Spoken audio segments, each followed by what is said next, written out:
Mon Dieu, quel héros abominable.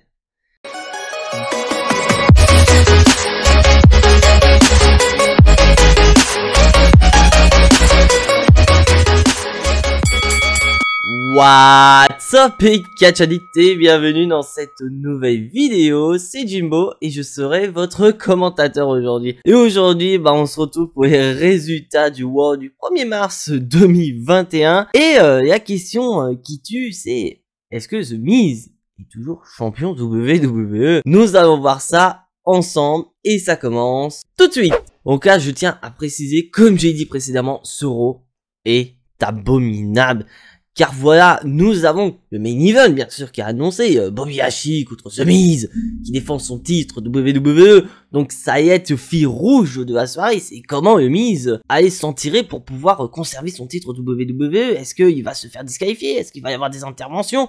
Ou bien tout simplement, Bobby Lashley va gagner clean?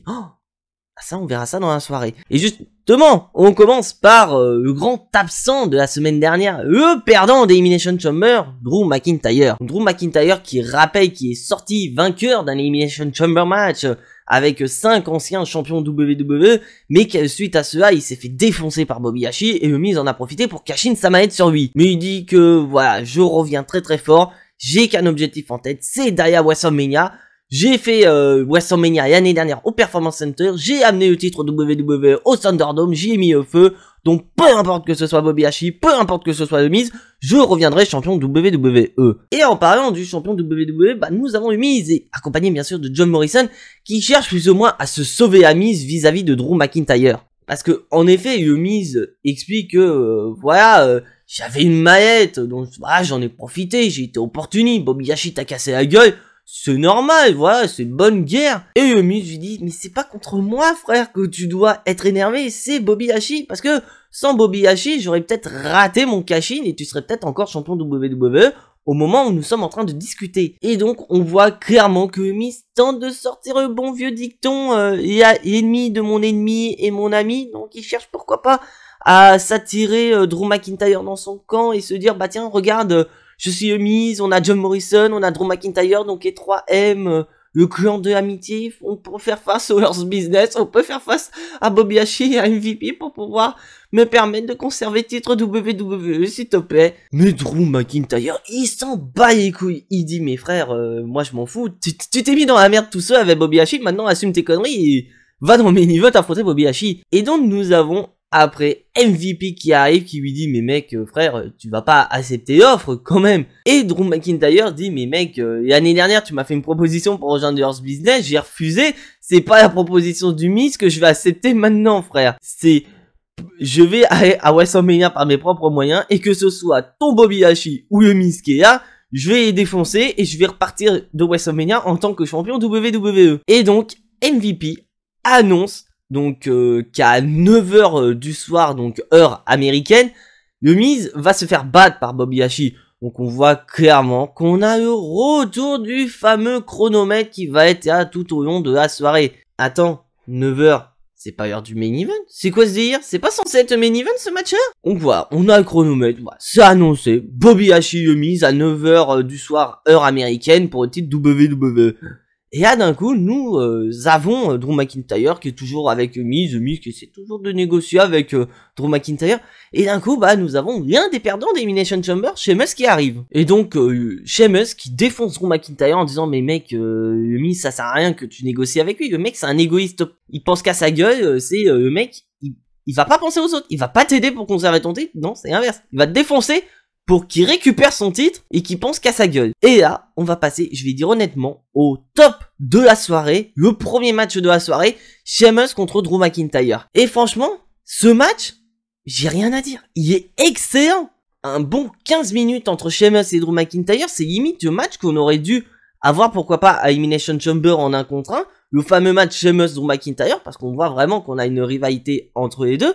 Et franchement, c'est génial. Et surtout, McIntyre est ressorti très fort de ce match, car c'est lui qui a remporté le match avec son Claymore Kick pour le compte de 3. Donc grâce à cette victoire, Drew McIntyre se place en tant que prochain challenger pour le titre WWE, que ce soit Bobby Lashley ou que ce soit The Miz en tant que champion. Et franchement, je suis curieux de voir qui va affronter McIntyre. Et surtout, à quel moment WWE va nous mettre ça? Est-ce que ce sera pour Fastlane ou pour WrestleMania? Dites-moi en commentaire. Et là, on passe à un match, voilà, match féminin, Nia Jax contre Naomi. Je vais être clair, c'est un squash match. Nia Jax a défoncé Naomi, mais tu vois que WWE ne respecte même pas Naomi et Nana qui sont à la base les challengers officiels au titre de championne de Nia Jax et Shayna Baszler. Bah on n'en parle absolument pas. Ils rappellent que nos championnes vont affronter les gagnantes du Dusty Rhodes Classic Tournament, donc Dakota Kai et Raquel Gonzalez. Mais sinon, les challengers, Anna et Naomi, on s'en fout, mais royalement quoi. Et voilà, 1 heure sont passées, donc on a Bobby Lashley accompagné bien sûr de MVP qui sont là pour le match de The Miz contre Bobby Lashley pour le titre de champion WWE. Et là d'un coup, The Miz y arrive pas. On se dit qu'est-ce qui se passe? Et nous sommes en backstage, nous avons The Miz, il nous fait une Hercule dans Dragon Ball Z. Oh j'ai mal au ventre, je peux pas combattre, j'ai un stress pas possible et tout. Donc franchement, c'est n'importe quoi. C'est comment retirer de la crédibilité à The Miz qui est champion WWE méritant et tout. Mais Adam Pearce, voilà, dit à The Miz, ok, tu dois prendre un peu de repos, donc je décale ton match dans 1 heure. Donc c'est-à-dire à 22h heure américaine, tu défendras ton titre contre Bobby Lashley. Ok. Mais là, The Miz, décomposition totale le mec.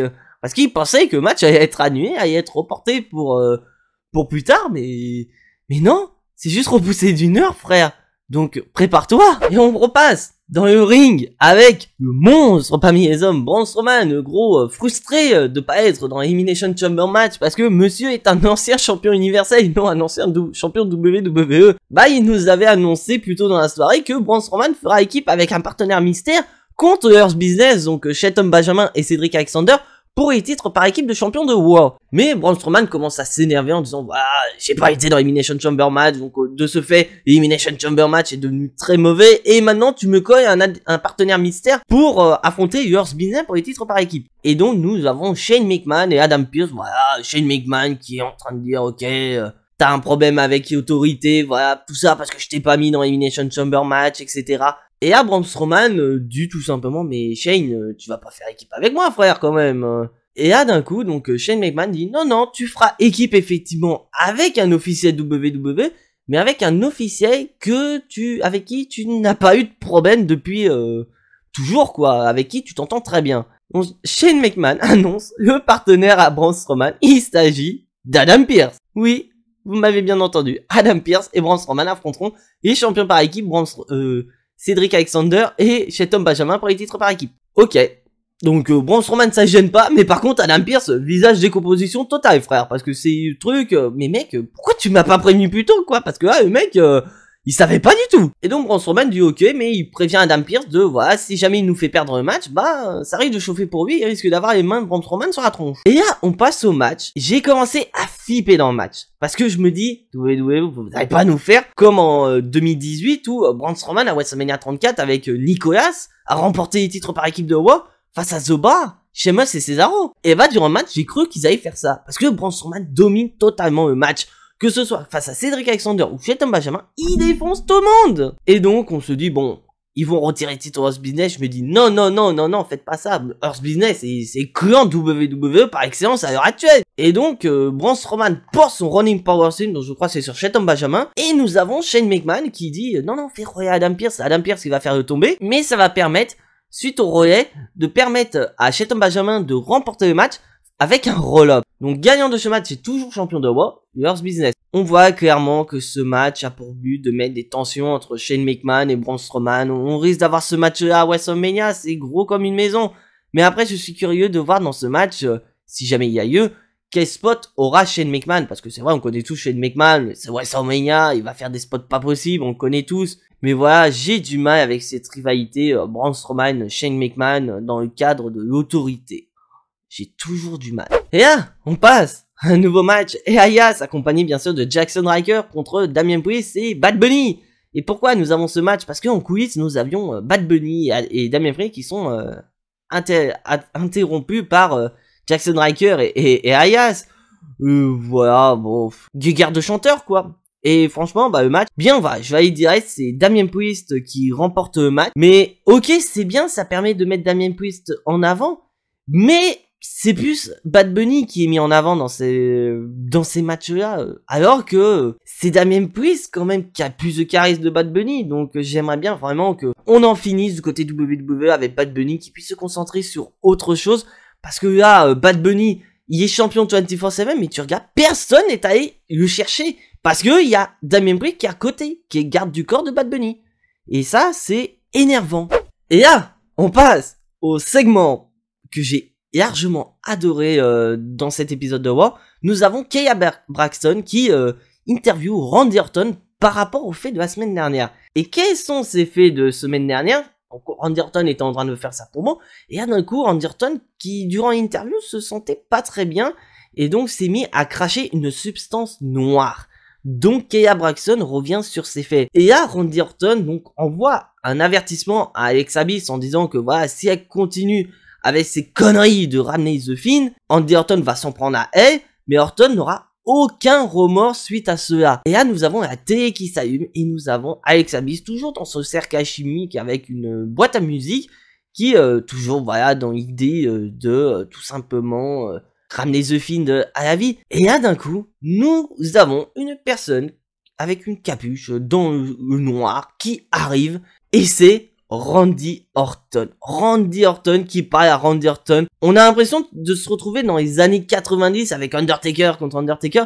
Mais là, on voit vraiment limite le côté obscur de Randy Orton. Limite, la substance noire qui a craché, c'est en fait son côté obscur en fait. Bon, j'ai l'air un peu fou dans le truc comme ça, mais on peut interpréter ça de différentes manières. Est-ce que Randy Orton maintenant est babyface et qui a recraché son côté obscur et que le côté obscur est du côté d'Alexa Bliss? Et donc Randy Orton obscur prévient Randy Orton lumineux, voilà, je vais les appeler comme ça maintenant, dit que l'histoire ne va pas se terminer comme Randy Orton lumineux a imaginé, mais Randy Orton lumineux devra faire face aux conséquences de ses actes. Et nous avons toujours Randy Orton lumineux qui est en train de tousser, qui est pas bien, pendant que Randy Orton obscur est en train de rigoler, mais de manière démoniaque carrément. Et franchement, c'est un segment que j'ai bien aimé parce que on peut s'imaginer pas mal de choses et on voit que c'est bien écrit. WWE prend son temps pour cette rivalité entre Bray Wyatt et Randy Orton, parce que je vous rappelle que WrestleMania c'est dans 6 semaines.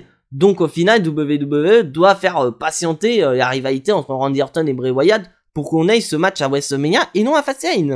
Et là, on passe, ça y est, ça fait encore 1 heure que c'est passé, il est 22h, donc le Miz doit défendre son titre contre Bobby Lashley, il est censé être mieux. Et donc, les deux catcheurs sont dans le ring, mais avant que le match commence, nous avons le Miz qui prend le micro et qui tente, voilà, de négocier avec Bobby Lashley en lui disant « Wow, tu mérites effectivement ton match de championnat, mais tu mérites pas ton match de championnat, ah wow. Fais attends mec, ça fait une mauvaise image pour toi là, de devenir champion WWE, ah wow, avoir ton match de championnat, ah wow.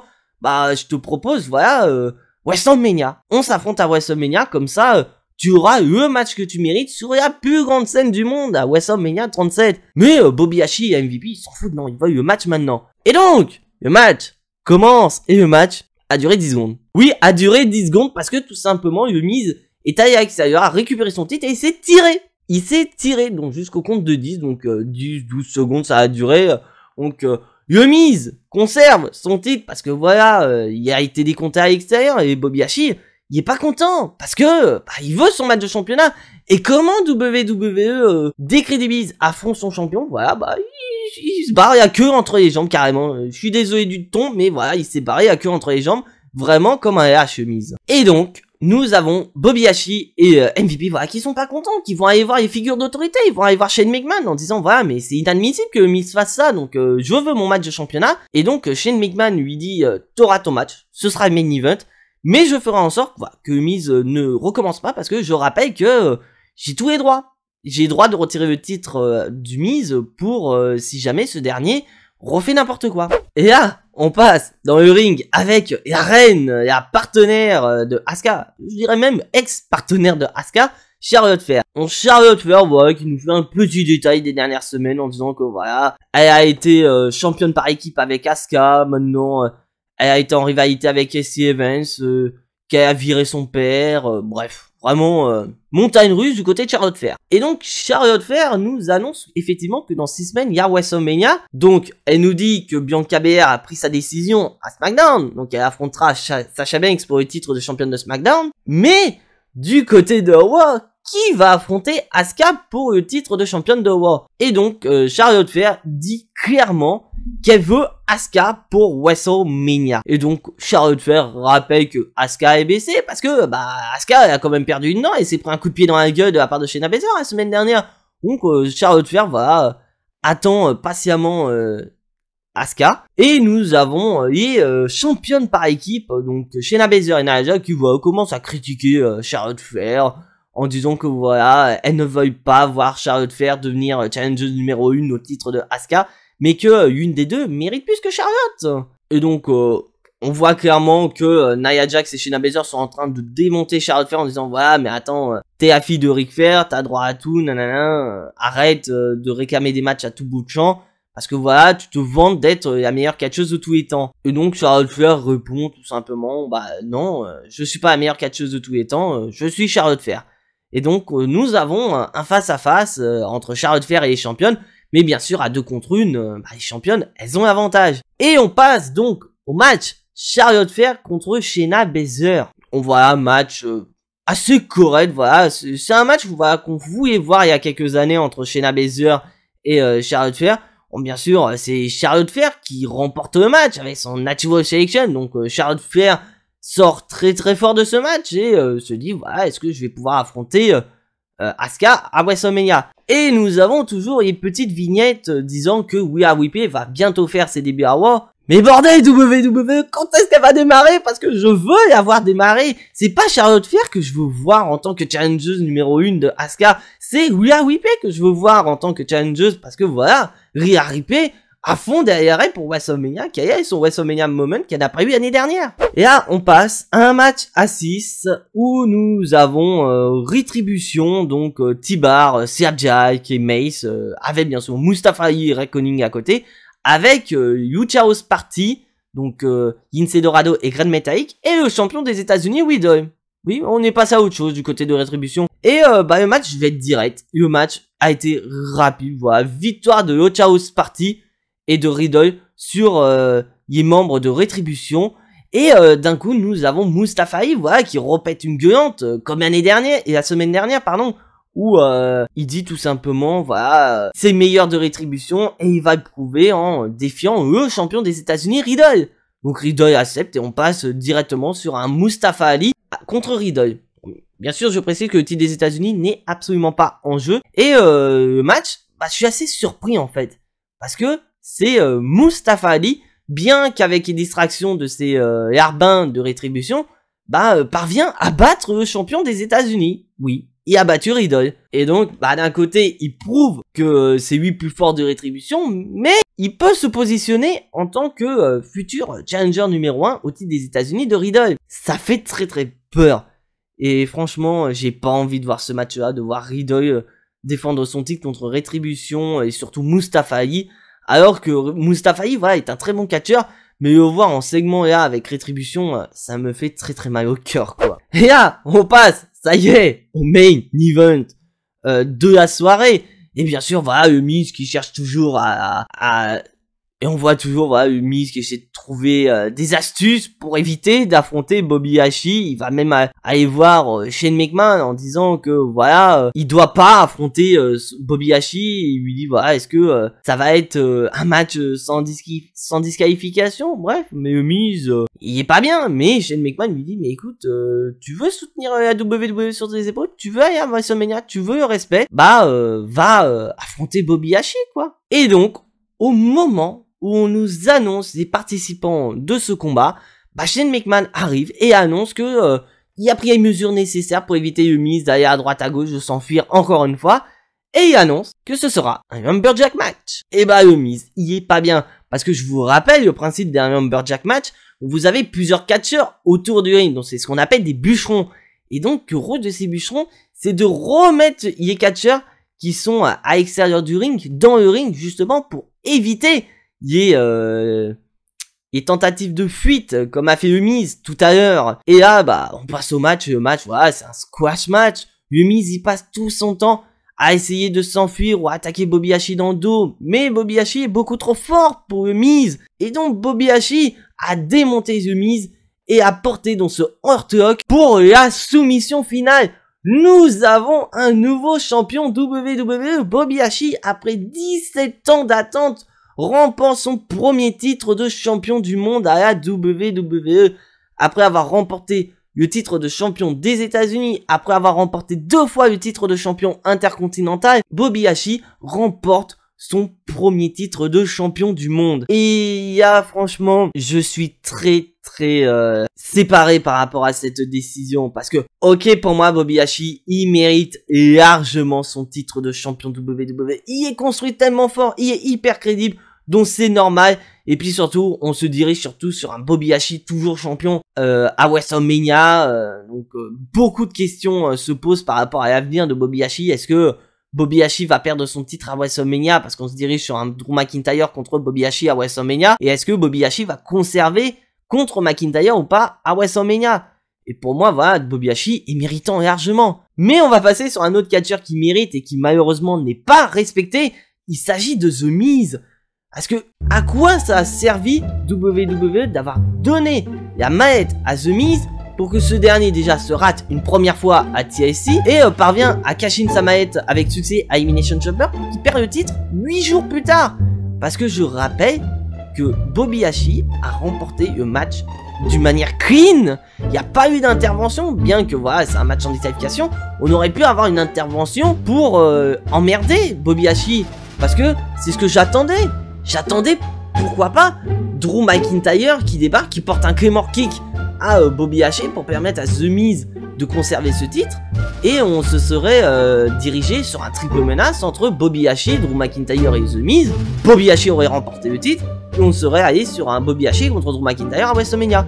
Et bah là, pas du tout. Et là, The Miz n'est pas respecté. 8 jours de règne, et tout le monde espérait que quand The Miz a remporté le titre à Elimination Chamber, ce serait qu'on ait un règne plus mémorable que son règne qu'il a eu en 2011. Et bah, je pense que le titre de 2011 est plus mémorable que celui de 2021. Parce que là, 8 jours, oh là là là, mais quel manque de respect. Et en plus, ils ont retiré toute la crédibilité de The Miz avec un mec qui cherche toutes les astuces possibles pour éviter de défendre son titre face à Bobby Hashi, en essayant de faire une alliance avec Drew McIntyre. Du coup, à la RQ, j'ai mal au ventre, en se faisant décompter à l'extérieur. Et franchement, je trouve ça désopiant.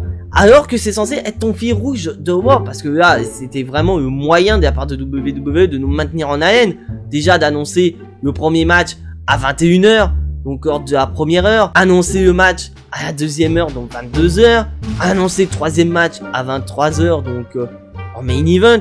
Franchement, je ne comprends pas la décision de WWE d'avoir fait ça. Et pour moi, clairement, je vous le dis ouvertement, c'est le flop total de la soirée. Tout ce segment autour de Bobby Hashi et de The Miz, c'est un flop total. Alors que WWE aurait très bien pu s'en tirer autrement, de faire juste un seul match entre The Miz et Bobby Hashi, et avec voilà une disqualification par exemple, avec suite à une intervention de Drew McIntyre ou d'autres personnes extérieures. Et là, ça se demandait, bah, où est-ce que va se diriger ce Miz? Bah, on va se diriger sur un match par équipe avec John Morrison contre Damien Priest et Bad Bunny. C'est prévu depuis déjà un moment. Bah, ils vont nous mettre maintenant. Maintenant que Miz, il y a plus de titre de champion de WWE, on s'en fout. Et donc, la question qu'on se pose, c'est quelle va être la suite pour Bobby Hashi? Parce que nous avons Fastlane. Donc, est-ce que Bobby Hashi va affronter à nouveau The Miz pour le titre de WWE, ou un autre challenger va pointer au bout de son nez? Reste à savoir, et dites-moi dans les commentaires ce que vous en pensez de ce Raw, clairement, parce que pour moi c'est un fiasco total, et surtout, quel est l'avenir pour vous, pour Bobby Hashi en tant que champion WWE? Donc voilà, on en a fini pour cette review de Raw. Si bien sûr tu n'es pas abonné à la chaîne, je t'invite à t'y abonner juste ici, à activer la petite cloche qui fait plaisir à la chaîne, et surtout lâcher un maximum de pouces bleus qui font également plaisir à la chaîne. Et on se retrouve soit demain ou jeudi pour une nouvelle vidéo.